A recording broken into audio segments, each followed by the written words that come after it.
To read another poem this week. Today is a song for suffrage. So, first of all, I'm going to read the poem to you, and then we are going to go over the questions that are for day 3 in your packet this week. If you don't have that or don't have access to anything, please let your teacher know.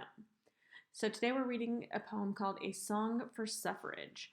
Suffrage is the women's rights movement where they worked for being able to vote, have equal voting rights, and just equal rights with men, especially in that time. So this poem was by Virginia Burton, and she was from Wilmington, Delaware, and it was written in February of 1913. We are marching, marching, marching off to Washington, D.C. with a message for the president, whom we intend to see. Men claim that they adore us. Voting would be such a strain. So we're marching, marching, marching, but we might melt in the rain. Women, we've been told, it's fitting to stay home and do our knitting, but we are determined and we're not quitting. Won't you march with us today? We're soldiers in the women's army. Sisters, come along, enlist. We'll never get the right to vote unless we all insist. You can march with us for 1 mile, you can march with us for 10, as we march to the Potomac for the right to vote like men. Chorus, women, we've been told it's fitting to stay home and do our knitting, but we're determined we're not quitting. Won't you march with us today? Men say they wish to protect us and proceed to show us how they can take away our children the way laws are written now. They are ready to protect us from our father's tyranny, but controlling what dad leaves us to make sure we're worry-free. Chorus, women, we've been told it's fitting to stay home and do our knitting, but we're determined we're not quitting. Won't you march with us today? So here are some quotes by some people who worked for women's rights in the suffrage movement. Mr. President, what will you do for suffrage? Banner held outside the White House by 2 suffragists for a year in 1917. Then, we hold these truths to be self-evident, that all men and women are created equal.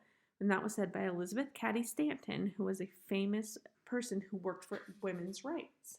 So now we are going to go back into the notes the questions for today and talk about them. So question 1 says, in the first stanza, the author repeats the phrase, we are marching, marching, marching. What does that tell you about what the narrator might be doing? I want you to think about that. What is the narrator doing at this point?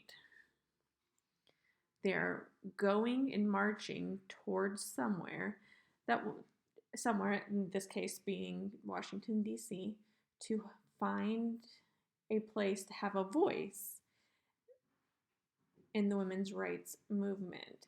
And why would they be moving or marching towards Washington, D.C.? Well, that's where the president and our government are, and they hold the ability to change the laws.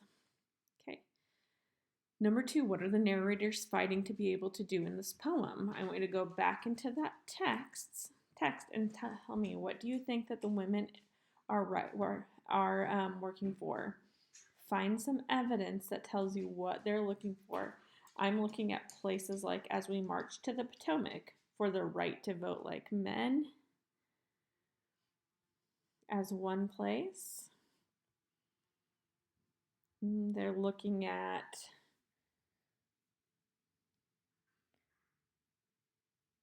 men say they wish to protect us to proceed to show us how they can take away our children the way laws are written now. So if they can take away their children, but they say that they're to protect them, I want you to think about what they're actually doing. Are they giving women equal rights? Okay. And then question number 3, what do you think the author, or why do you think the author called themselves soldiers in the women's army? What do soldiers do? They fight for something. What are these women doing?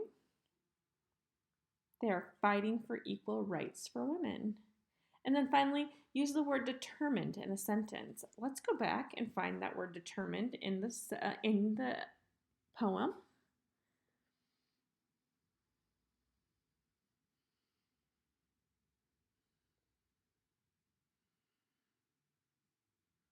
but we're determined, we're not quitting. Won't you march with us today?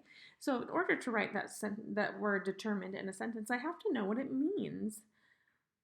So I'm going to look in the text for clues. Women, we've been told it's fitting to stay at home and do our knitting, but we're determined. We're not quitting. Won't you march with us today? So if someone's not quitting and they're determined, that means they're not going to give up until they get what they're fighting for. So write a sentence using the word determined, showing that it's someone not working to get what they're fighting for. And that is it for today. Thanks, guys.